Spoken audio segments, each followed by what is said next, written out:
Mobile phones వాడుతున్నటువంటి ప్రజలు జాగ్రత్తగా ఉండాలండి.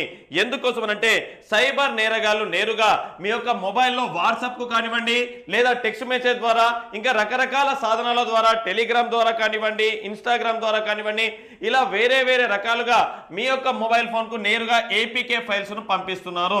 ఈ యొక్క ఏపీకే ఫైల్స్ను ఎవ్వరు కూడా ఎట్టి పరిస్థితుల్లో కూడా క్లిక్ చేయకండి. ఆ యొక్క ఏపీకే ఫైల్ బ్యాంక్ నేమ్తో రానివ్వండి, లేదా రివార్డ్ పేరుతో రానివ్వండి, ఇంకా వేరే ఇతర ఎలాంటి పేరు పెట్టి మీకు పంపించినా కానివ్వండి, దయచేసి వాటిని క్లిక్ చేయకండి. ఎందుకోసం అనంటే మీరు ఎప్పుడైతే ఏపీకే ఫైల్ను క్లిక్ చేస్తారో మీ యొక్క మొబైల్ యొక్క కంట్రోల్ అనేది సైబర్ నేరగాళ్ల చేతిలోకి వెళ్తుంది. మీ యొక్క పర్సనల్ డేటాను కూడా వాళ్ళు కాజేయచ్చు, లేదంటే తప్పకుండా మీ యొక్క బ్యాంక్ అకౌంట్లో ఉన్నటువంటి డబ్బులను సైబర్ నేరగాళ్లు కాజేస్తారు. ఎలాంటి ఏపీకే ఫైల్స్ వచ్చినా కానివ్వండి క్లిక్ చేయకండి. మరి అదే విధంగా ప్రతి ఒక్కరిని కూడా జాగ్రత్తగా ఉండమని మీ తరపున కూడా మోటివేషన్ చేయండి.